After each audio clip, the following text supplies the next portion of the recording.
Oi, gente, tudo bem? Meu nome é Ana Clara, sou estudante de medicina e, como prometido, hoje o vídeo vai ser sobre a ausculta cardíaca, bem simplesinho também. Se você estiver seguindo a ordem dos vídeos que eu estou postando, esse vídeo aqui você nem precisa ver, para ser sincera, né?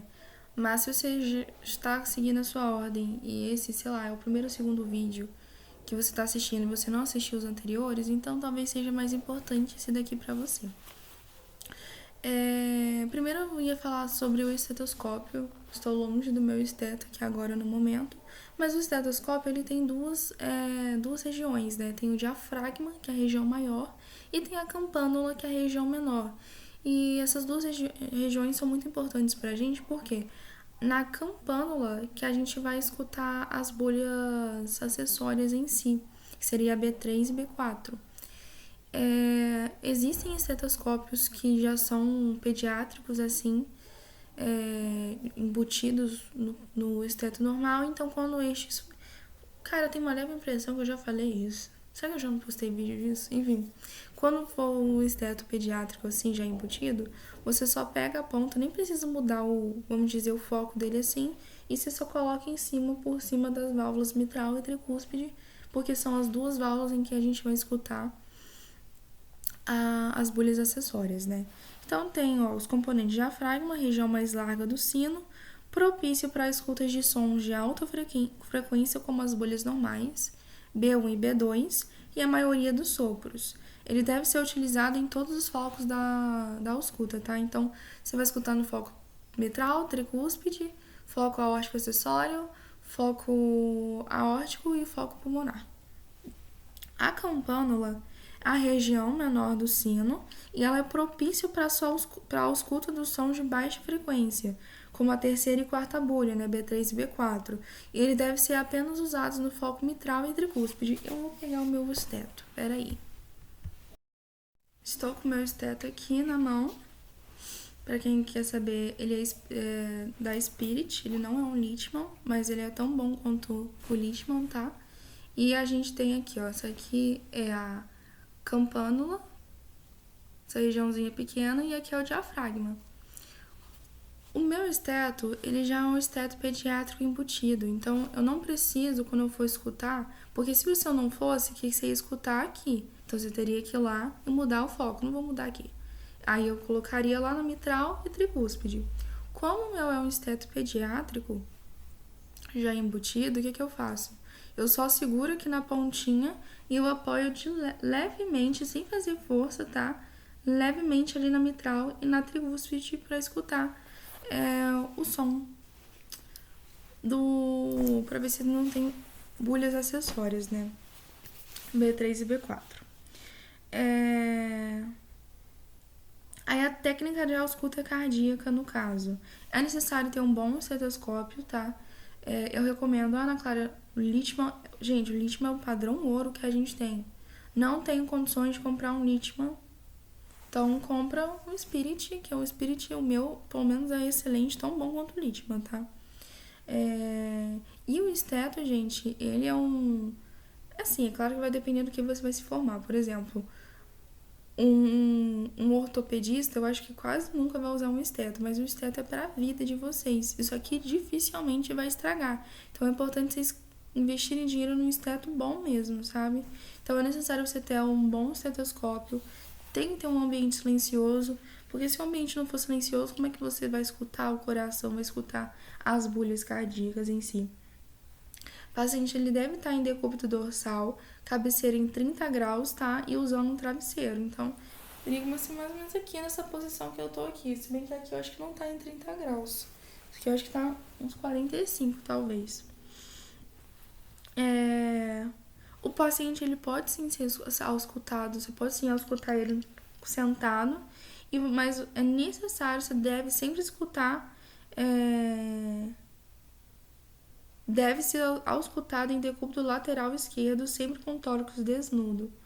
Confesso que esse aqui na prática a gente não fez, apesar de ser importante. Aí tem os pontos aqui, aí a gente tem os pontos, né? Olha só.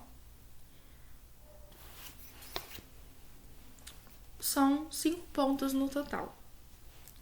Existe o foco mitral, que ele vai estar ali aqui no quinto espaço intercostal. Ele vai estar ali no ictus, né? Que vai ser não vai estar exatamente no ictus, mas vai estar perto. No quinto espaço intercostal, no lado esquerdo, na linha hemiclavicular.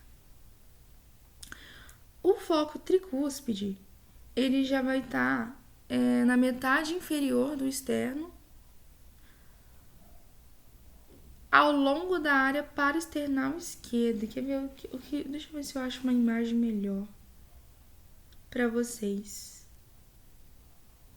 Um minutinho. Não, aqui, ó, acho que já achei já. Olha só, os pontos. Vou descrever porque lá na hora da prova você vai ter que falar em voz alta pro professor saber. Então, ó, o primeiro espaço, que é o primeiro lugar que a gente vai escutar, é na mitral, que está localizado no quinto espaço intercostal esquerdo, na linha hemiclavicular. Depois você vai escutar a tricúspide. A tricúspide, na verdade, ela também está no quinto espaço intercostal esquerdo, só que agora na linha paraesternal. Então você vai lá, que é onde? Os pontos. Deixa eu ver se tem imagem. Tem uma imagem aqui. Aqui, ó.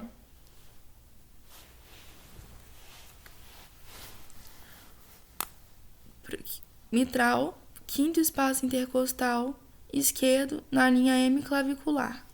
Tricúspide, quinto espaço intercostal esquerdo na linha paraesternal. O próximo, que é aqui, ó, é no foco aórtico acessório. O foco aórtico acessório, ele tá entre o terceiro e quarto espaço intercostal esquerdo na linha paraesternal, tá? O próximo ponto é o ponto foco aórtico e o foco pulmonar, por último. Os dois estão no segundo espaço intercostal, só que no caso o foco aórtico ele vai estar no segundo espaço intercostal direito, na linha paraesternal, enquanto o foco pulmonar está no segundo espaço intercostal esquerdo, na linha paraesternal, tá? Então são esses dois pontos fundamentais pra gente na hora da gente fazer a ausculta. E já me perdi aqui no meu resumo. Achei. Então vamos lá. Então essas são as regiões que a gente escuta. Eu vou escutar primeiro o foco mitral, que vai ser fundamental para a gente escutar o VE. Depois o foco tricúspide, que é fundamental para a gente escutar o VD. O foco aórtico acessório, ele vai ser um intermediário entre o foco pulmonar e o foco aórtico. O foco aórtico, que vai avaliar a aorta ascendente, e o foco pulmonar, que vai avaliar a artéria pulmonar, basicamente, que a gente tem. Então, são essas as regiões que a gente vai fazer a ausculta no paciente. Então, os locais adicionais que a gente realiza a ausculta, né? Claro, o que isso quer dizer? Além desses locais aqui no tórax, para escutar o coração, quais outros lugares eu vou fazer a ausculta? Você vai escutar as carótidas. Principalmente em pacientes que são maiores de 60 anos, tá? Então, porque normalmente pacientes maiores, com mais de 60 anos, você vai auscultar as carótidas antes de você palpar elas, para ver se não tem sopro ali naquele local. Se tiver sopro, obviamente tem alguma obstrução, pode ser justamente uma placa de ateroma. Então, se você tem uma placa de ateroma aqui, você aperta, assim você pode ter o risco de romper ela e prejudicar o paciente. Tem um AVC, pode causar um infarto nele, entendeu? Então, por isso que a gente sempre vai escutar em pacientes maiores de 60 anos as carótidas. Na prova também, tá, gente? Escuta, na prova eu vou tentar fazer um roteirozinho para a prova de prática clínica e vocês me mandam mensagem que eu mando, tá bom? Isso se eu lembrar de fazer. Então, você vai fazer ali a ausculta nas carótidas, e a ausculta das carótidas, ela tem que coincidir com a palpação, tá? Então, assim, além de suspeitar de sopro, deve auscultar as carótidas. Então, além de se auscultar as carótidas, hoje outra região que a gente costuma fazer a ausculta é ali na região axilar, Que lembrando que eu acho que numa insuficiência mitral, você vai ter a irradiação do sopro para a região ali da axila e para o dorso, né? Então, é isso mesmo, ó. O foco comum para o diagnóstico de sopro de insuficiência mitral deve ser auscultado no nível do quinto espaço intercostal à esquerda. Ali mesmo, ali, você tá na região mitral, você só puxa ele ali mais ou menos ali para a região ali da axila. E a região da fúrcula external, que a gente viu que eu acho que é numa estenose aórtica que você vai ter a irradiação do sopro para a fúrcula external, ou se não para as carótidas em si. Então, você avalia, faz a ausculta das carótidas em pacientes mais de 60 anos, justamente para ver se não tem sopro. Se tem sopro, tem algo obstruindo, então pode ser uma placa de ateroma. Então, você não vai palpar aqui direito, assim, você vai procurar outra região para palpar e fazer a ausculta cardíaca para ver se a B1 tá batendo certo, para ver se o sopro é um sopro sistólico diastólico, sabe? Enfim, além do mais, para saber se você não tem uma estenose aórtica, né, que pode irradiar para a fúrcula external. Aliás, para as carótidas. Você vai fazer a ausculta região axilar. Peço perdão. Por causa da insuficiência mitral, que o sopro dela pode irradiar para essa área. E a fúrcula external, por causa de radiação de sopros aórticos. E outra coisa, fez a ausculta, não tem sopro aqui. Quando você for fazer a ausculta do coração, sempre deve palpar as carótidas antes. Como já tem um vídeo aqui do pulso arterial falando de como que você vai fazer para palpar, achar a carótida. Então, você vai lá, achou a carótida, aí você vai começar lá, e você vai ver se B1 bate com pulso e essas coisas, né, que a gente viu anteriormente.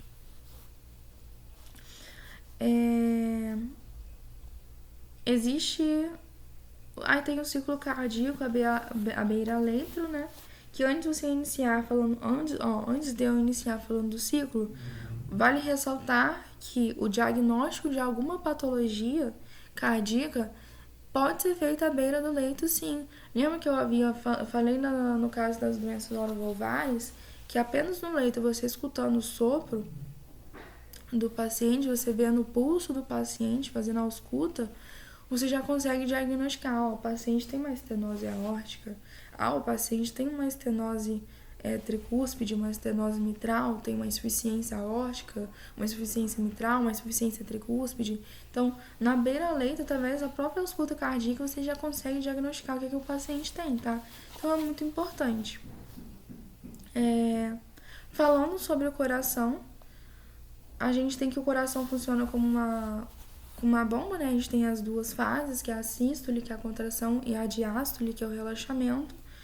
E o desempenho deles vão depender de 4 fatores, que é pré-carga, pós-carga, contratibilidade e a frequência cardíaca.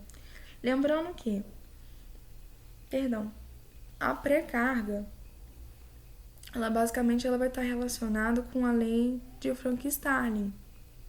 Então, basicamente o estiramento das fibras. Então, se o coração... Lembra que eu havia falado tem o ictus de sobrecarga pressórica e tem o ictus de sobrecarga volumétrica. No caso, quando você tem uma maior pressão, o que vai aumentar ali vai ser a pós-carga. Agora, você tem uma sobrecarga volumétrica, o que vai aumentar ali é a pré-carga, porque vai estar recebendo mais sangue, então a câmara tem que dilatar. Se a câmara está dilatando, vai ter um aumento do estiramento das fibras, então aumenta a pré-carga. Então, a pré-carga, olha só, é o estiramento das fibras do ventrículo no final da diástole, ou seja, quanto de sangue chega ao coração antes dele se contrair. Então, na prática, ele está relacionado basicamente ao retorno venoso. Então, vai estar ali relacionado ao volume diastólico final. Foi o que eu falei. Está relacionado com a lei de Frank-Starling, que quanto mais o ventrículo se enche, mais ele estica, maior é a força de contração até um certo limite, né? Senão vai ter um momento em que o coração ele vai se sobrecarregar, ele vai estar... Esqueci a palavra agora, mas enfim, né? Então, se chega... Então, como que eu vou falar isso? Então, Ana Clara, o que vai basicamente aumentar a pré-carga? Aumento de retorno venoso, uma hipervolemia. Então, pode ser uma hidratação exagerada, o aumento realmente do retorno venoso. Se você tem o aumento dessa pré-carga e ela não for tratada com o tempo, porque o coração ele vai se adaptar, mas ele se adapta até um certo momento. Vai ter um momento em que, consequentemente, você vai ter a diminuição.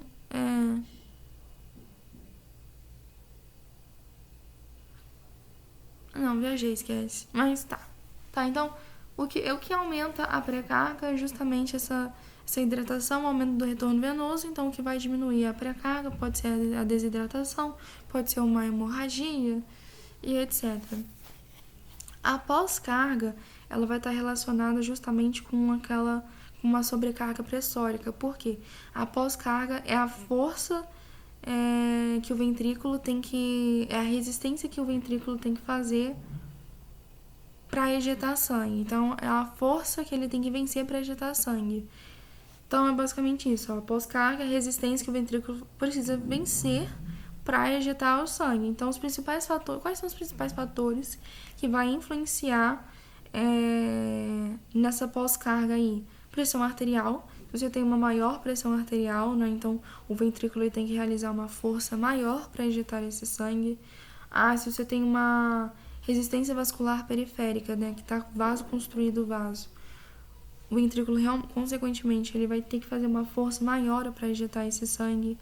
Então, o que aumenta diminui a pré-carga. O que aumenta a hipertensão e, por exemplo, uma estenose. O que diminui uma vasodilatação.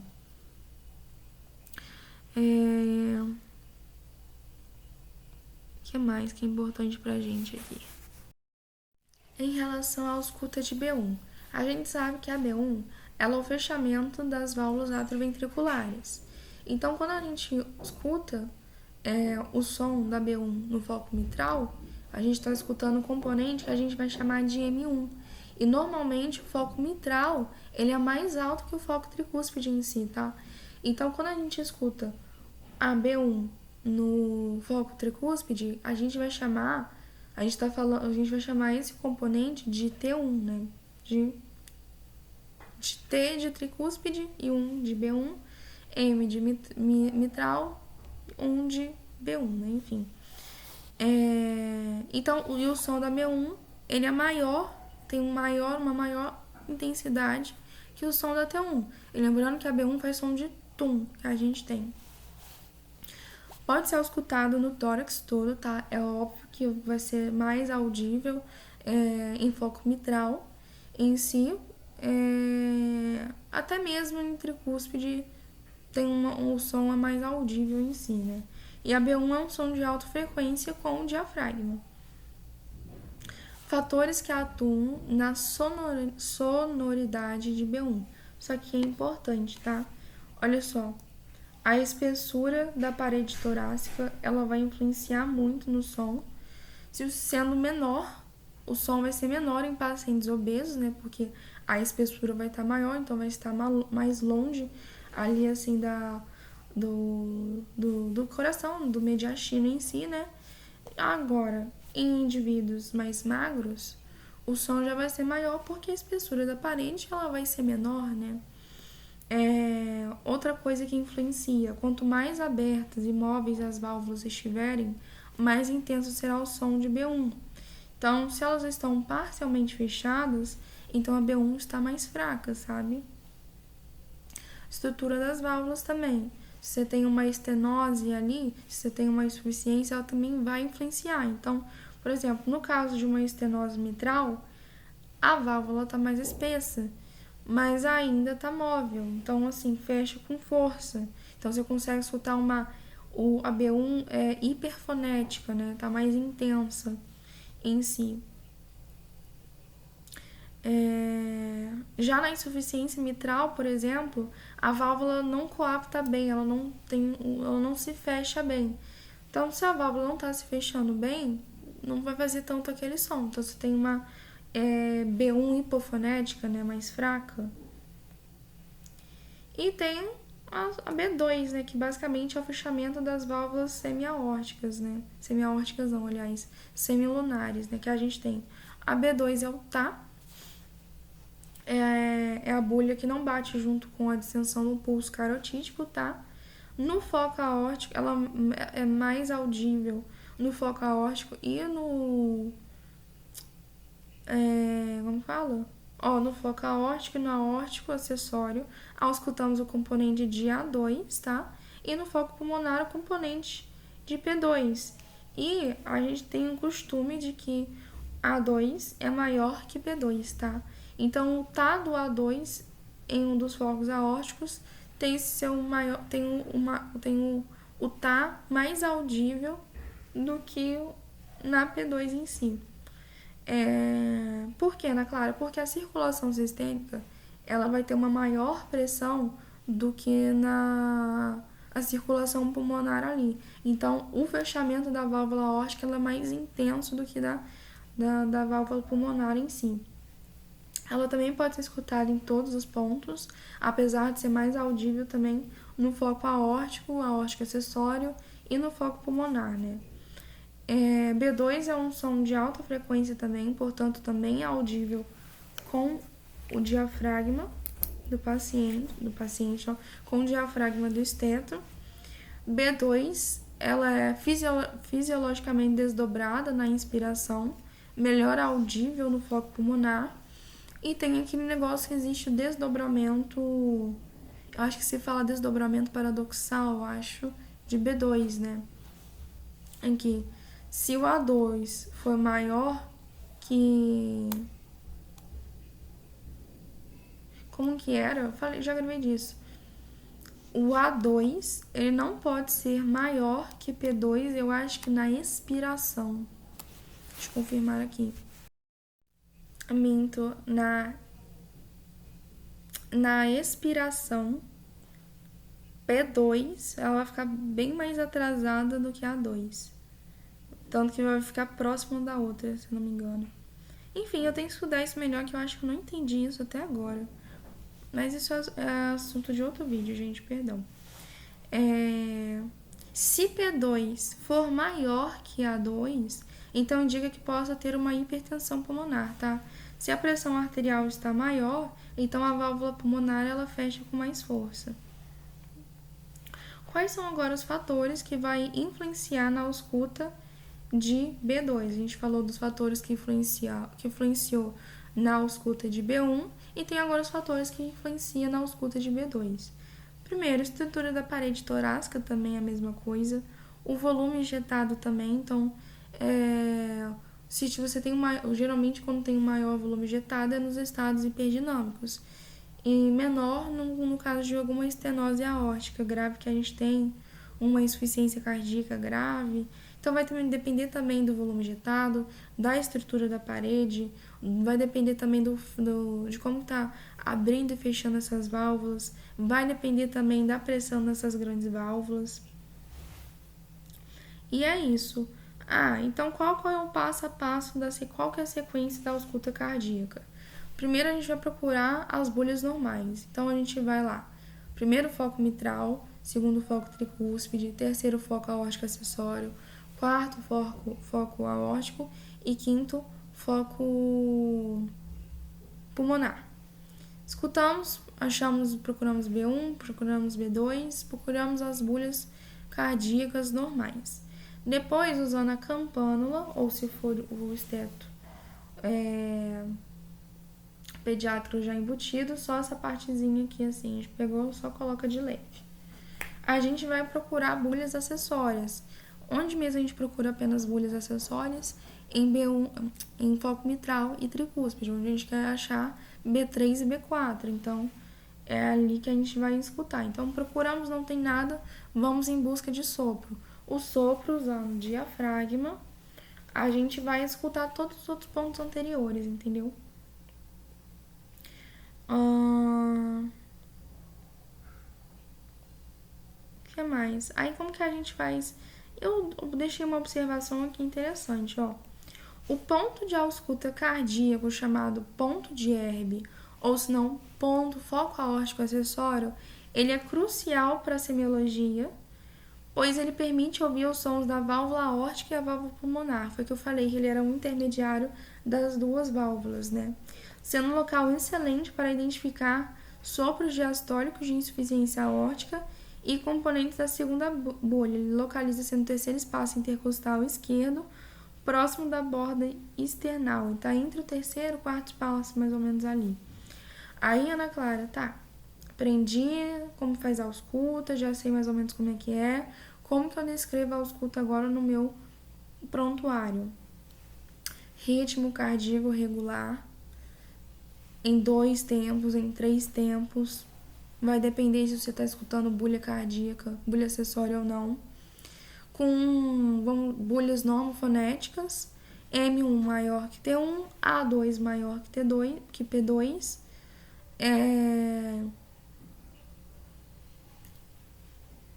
E sem sopros, sem a presença de sopros. Vamos supor o seguinte. Agora vamos pegar um caso que o paciente ele já vai estar alterado. Então, ritmo cardíaco irregular em 3 tempos, bulhas normofonéticas, M1 maior que T1, A2 maior que P2, se tem com presença de B3 em foco mitral, com presença de B3 em VE e presença de sopro diastólico em mitral. Só joguei um caso aleatório aqui, nem sei se vai coincidir com alguma doença, tá? Então a gente tem isso. É assim que você vai descrever. Quando o ritmo ele é um ritmo irregular, ele deve ser descrito como tal, que nos leva a pensar em patologias como uma fibrilação atrial, sabe? Então basicamente isso, sabe? Isso que é a aula da ausculta cardíaca. Qualquer dúvida, deixa nos comentários ou me manda mensagem que eu responderei, tá bom? Espero ter ajudado. Um grande beijo. Até a próxima.